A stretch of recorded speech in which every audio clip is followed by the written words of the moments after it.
उसके बाद का थर्ड टॉपिक हमारा आज के लेक्चर का बैलेंस डाइट। अब बैलेंस डाइट क्या होता है? बैलेंस डाइट होता है प्रॉपर डाइट। अब प्रॉपर डाइट मीन्स क्या? देखो यहां पढ़ता हूं मैं, the amount of food consume by a person in a day constitutes the person diet. Means daily life के अंदर जो भी इंसान खा रहा है और अगर वो एक हेल्दी फूड खा रहा है तो उसको हम बैलेंस डाइट बोलेंगे। जो खाना वो खा रहा है वो तो सब डाइट है, मतलब वो खाना है, लेकिन अगर वो एक ऐसी डाइट खा रहा है जिसके अंदर अच्छे न्यूट्रिएंट प्रेजेंट है, जो उसकी बॉडी के लिए हार्मफुल नहीं है, वो किसके अंदर आते हैं? वो आते हैं बैलेंस डाइट में। देखो मैं आगे पढ़ता हूँ। A diet should contain carbohydrate, protein, fats, vitamins, minerals, fibre and the water in proper amount. The daily intake of food which contain all the necessary nutrients in the right quantity is called a balanced diet. अगर इतने nutrients हमारे daily food intake के अंदर present है तो उस food को हम बोलेंगे बैलेंस्ड डाइट। मीन्स कैसे? जैसे हम सुबह में उठ के वाटर का इंटेक अच्छे से कर ले रहे हैं तो वाटर आ गया, फिर हम क्या कर रहे हैं? नाश्ता कर रहे हैं, उसके अंदर हमको कुछ न्यूट्रिएंट्स मिल गए, फिर हम दोपहर में खा रहे हैं उसमें न्यूट्रिएंट्स मिल गए, हम टाइम टू टाइम कुछ जूस ले रहे हैं, लेमन जूस ले रहे हैं, कोई दूसरे फ्रूट का जूस ले रहे हैं, उससे हमको डाइट विटामिन अच्छे मिल गए, कार्बोहाइड्रेट, प्रोटीन मिल गए। फिर हमने रात का खाना खाया, उसके अंदर हमने कुछ अच्छा खाया, वहां पे हमको न्यूट्रिएंट्स मिल गए।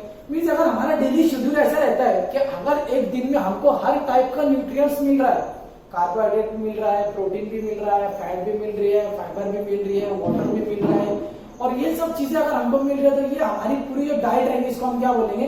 Balance diet. और अगर हमारा जो डेली शेड्यूल है हम उसके अंदर हमारी बॉडी को प्रॉपर न्यूट्रिएंट्स नहीं दे रहे, मीन्स कैसे? हम सुबह में उठे, हमने खूब चाय पी ली, कॉफी पी ली, इससे हमको डाइट मतलब न्यूट्रिएंट्स तो मिलेंगे, लेकिन वो इतनी ज्यादा हमारी बॉडी के लिए हेल्पफुल नहीं रहे। उसके बाद हमने जब दोपहर का खाना खाया तो उसके अंदर कुछ पिज्जा खा लिया, रात में कुछ अलग ही खा लिया, तो ये सब मटेरियल मतलब हमारा पेट तो इससे भर जाता है, लेकिन ये हमारी बॉडी के लिए हेल्पफुल नहीं होते है ना, क्योंकि इसके अंदर ज्यादा क्वांटिटी में न्यूट्रिएंट्स प्रेजेंट नहीं होते। अभी देखो यहाँ पे उसी के साथ साथ क्या बोला, यहाँ पे बैलेंस डाइट की डेफिनेशन दिया है, आप उसने पैराग्राफ को अंडरलाइन कर लो। क्या डेफिनेशन है? कहां से लेके कहां तक? अ डाइट शुड कंटेन से लेके बैलेंस डाइट तक, ये पूरी की पूरी क्या है? बैलेंस डाइट की डेफिनेशन है। अभी देखो क्या बोल रहा है, a balanced diet ensure proper growth of body and keep the body healthy। Balance diet क्या करती है? हमारी बॉडी को एक प्रॉपर ग्रोथ प्रोवाइड करती है, उसी के साथ साथ हमारी बॉडी क्या रहती है? हेल्थी भी रहती है। A person daily diet depend on the age of the person। During childhood the body is growing and it very active, that is why children need a protein and carbohydrate rich diet। Our daily diet also depend on the type of work we do, for example a football players does much physical activity, use more energy and so need a carbohydrate rich diet। अभी यहाँ पे क्या बताया कि जो daily food जो daily diet हम ले रहे हैं डिपेंड करता है एज के ऊपर। सबसे पहले एज के ऊपर, मीन्स अगर कोई छोटा बच्चा है तो उसका इंटेक फूड इंटेक कम रहेगा, जैसे जैसे उसकी एज बड़ी होगी, जब वो यंग होगा तो उसका फूड इंटेक बढ़ जाएगा, फिर धीरे धीरे जब वो बूढ़ा होगा है ना, उसकी एज और बढ़ती जाएगी तो उसका फूड इंटेक वापस से क्या होगा? धीरे धीरे कम होगा। और जो छोटे बच्चे होते हैं वो क्या करते हैं? मतलब वो खेलते ज्यादा है, मतलब प्लेइंग, मतलब खेलने का काम उनका ज्यादा होता है, तो उनका जो डाइजेस्टिव सिस्टम रहता है ना, वो जल्दी जल्दी फूड को क्या करता है? डाइजेस्ट कर लेता है। अभी आप देखोगे घर पे जो छोटे बच्चे रहते हैं वो मतलब थोड़े थोड़े टाइम में किसका खाना मांगते हैं, कभी ये खा ले, कभी वो खा ले, कभी ये खा ले, कभी वो खा ले। ऐसे वो क्यों करते हैं? क्योंकि उनकी बॉडी डाइजेशन का प्रोसेस अच्छी से करती है, और जब वो खेलते हैं तो उनकी बॉडी वो जो कार्बोहाइड्रेट रेडी हो रहा है उसको यूज भी क्या करते हैं? उसी टाइम पे यूज कर लेते हैं। तो उससे क्या होता है? उनको बहुत टाइम टू टाइम मतलब थोड़े थोड़े टाइम के ऊपर उनको क्या लगता है?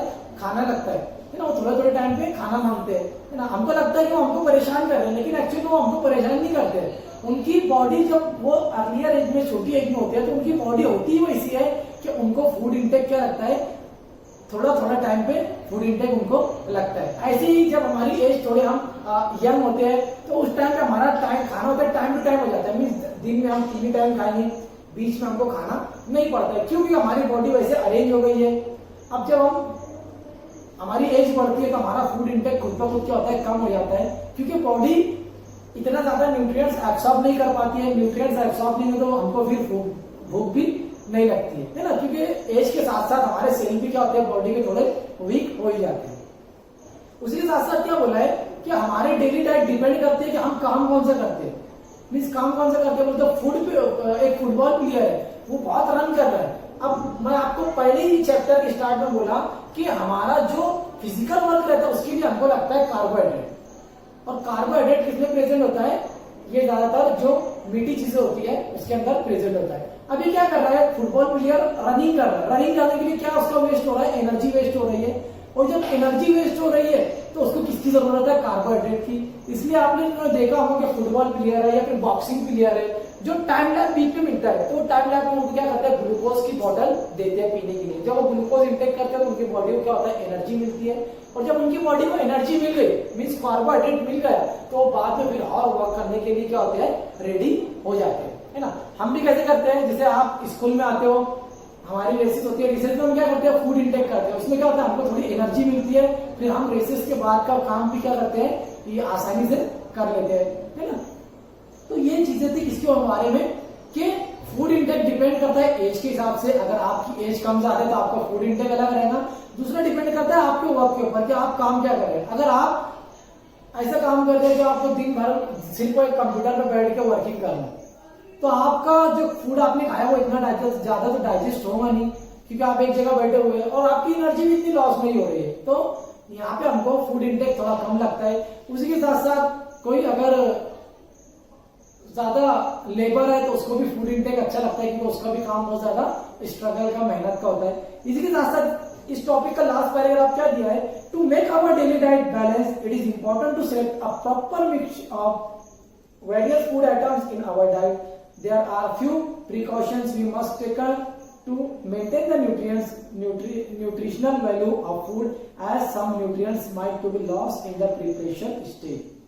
यहाँ पे क्या बताया है कि हमको क्या करना चाहिए, जो फूड हम इंटेक कर रहे हैं उसका हमको ध्यान भी रखना चाहिए। मीन्स कैसे, जब हम खाना बनाते हैं तो हम उसको बना कैसे रहे इसके ऊपर भी हमको ध्यान देना चाहिए। कभी कभी कैसे होता है कि हम कोई वेजिटेबल, कोई सब्जी बना रहे हैं तो हम उसको बहुत ज्यादा गर्म करते हैं, बहुत ज्यादा उसको बर्न कर देते हैं, तो उससे क्या होता है, उसके अंदर जो प्रेजेंट न्यूट्रिएंट्स है वो सब क्या होते जाते हैं, खत्म हो जाते हैं। अब वो खाने में भले हमको थोड़ा टेस्टी लग रहा है, नहीं लग रहा है, हमारा पेट भर जा रहा है, लेकिन हमको उसका न्यूट्रिएंट्स जो एक्चुअल में मिलना था वो नहीं मिल पा रहा। अभी देखो इसके बाद का जो हमारा टॉपिक है कौन सा है, some important tips to preserve nutrients in the food. क्या बोला है कि कुछ ऐसे इंपॉर्टेंट टिप्स है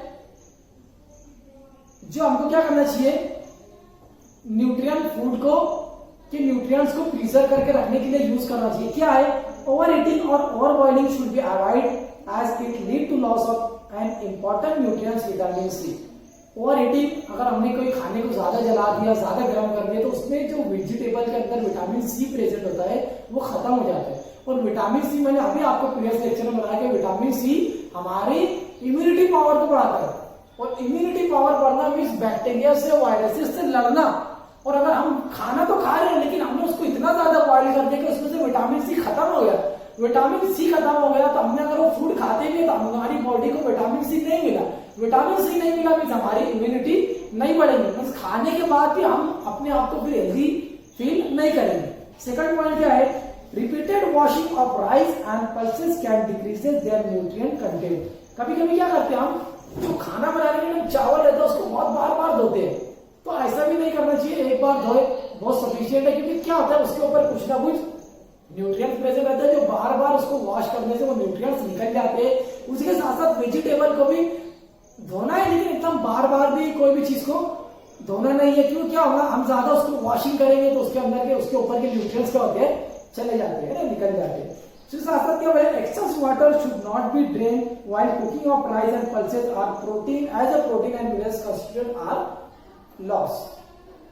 अभी क्या बोले यहाँ पे कि excess water should not be drain while cooking of rice and pulses as a protein and minerals constituent are loss, यानी बहुत ज्यादा वाटर का यूज भी नहीं करना चाहिए। उससे क्या हो रहा है कि यहाँ पे उसके अंदर जो राइस और पल्सेस जो प्रोटीन प्रेजेंट है, मिनरल्स प्रेजेंट है, वो क्या हो रहे हैं, खत्म हो रहे हैं, लॉस हो रहे हैं, है ना। उसके बाद क्या हो रहा है, piling of the skin of potato and Apple result in the loss of vitamin and minerals. हम क्या करते हैं, पोटैटो जब पकाते हैं उसके ऊपर के हम पीलिंग मतलब छिलके निकाल लेते हैं। ऐसे बहुत सारे वेजिटेबल फूड मटेरियल होते हैं जिसके ऊपर के छिलके हम निकाल लेते हैं, और एक्चुअल में वो जो उसके ऊपर की पीलिंग रहती है छिलके, उसके अंदर भी बहुत सारे न्यूट्रिएंट्स क्या होते हैं, प्रेजेंट होते हैं, लेकिन हम क्या करते हैं उसको निकाल देते हैं। उसमें क्या है, हमारा ही लॉस है, क्योंकि उसके अंदर जो विटामिन प्रेजेंट है पीलिंग के अंदर वो विटामिन हमको नहीं मिल रहे है ना, उसी मिनरल्स और विटामिन जो प्रेजेंट है वो हमको नहीं मिल पा रहे। लास्ट पॉइंट क्या है इसके अंदर, वॉशिंग वेजिटेबल आफ्टर कटिंग और peeling lead to the loss of the vitamin B and सी।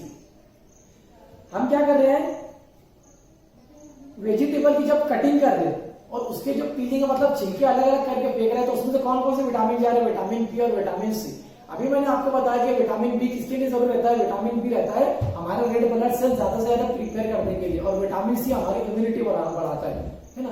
तो हमको ये चीज का ध्यान रखना चाहिए कि हम अगर कोई वेजिटेबल पका भी रहे तो उसको ज्यादा बॉइलिंग भी ना करें, उसको ज्यादा ओवर हीटिंग भी ना करें, उसके पीलिंग अगर आप निकाल लेते तो कुछ सोच समझ के निकाले। ऐसा नहीं कि आप 1 किलो सब्जी लाए, आधा किलो भेज दिया, आधा किलो ही पका रहे, ऐसा भी नहीं करना चाहिए ना। लास्ट पॉइंट क्या है, exposure of cut food to air for a long time not only lead to change of colour and taste but can also reduce their nutrients value. बहुत टाइम तक उसको संभाल के भी रखना नहीं चाहिए, मतलब फ्रीज में अगर रख ले भी आप तो 1 दिन 2 दिन बहुत हो गया, ज्यादा टाइम तक फ्रीज में भी मत रखो। अगर वो ज्यादा टाइम तक रहेगा तो जाहिर सी बात उसके अंदर के न्यूट्रिएंट चले जाएंगे। अगर वो आप में फ्रूट है, एप्पल है, तो वो तो ब्लैक पड़ जाता है, अगर फ्रीज में आप एप्पल रख लें तो काला पड़ जाता है। ऐसे ही दूसरे भी फूड मटेरियल ऐसे है, बनाना भी है तो बनाना को भी आप ज्यादा टाइम तक नहीं रख सकते। तो क्या करना है, हमको जितना रिक्वायरमेंट है उतना लो, क्यों, क्योंकि इससे फूड भी खराब नहीं होंगे, वेजिटेबल भी खराब नहीं होंगे। तो ये सब कुछ प्रिकॉशन है जो हमको क्या करना चाहिए, डे टू डे लाइफ में क्या करना चाहिए, यूज करना चाहिए, है ना। तो ये था हमारा आज का टॉपिक जिसमें हमने फाइबर, वाटर, बैलेंस डाइट और फूड मटेरियल जो रहता है उसके न्यूट्रिएंट्स को हम कैसे बचा के रख सकते हैं इसके बारे में देखा। इसके बाद का जो लेक्चर रहेगा हमारा उसमें हम देखेंगे ओवरवेट एंड अंडरवेट। ये चीजें जो है कुछ हमारे बॉडी हेल्थ से रिलेटेड है। तो आज के लिए इतना काफी है, आज हम यहाँ रुकते हैं। Thank you.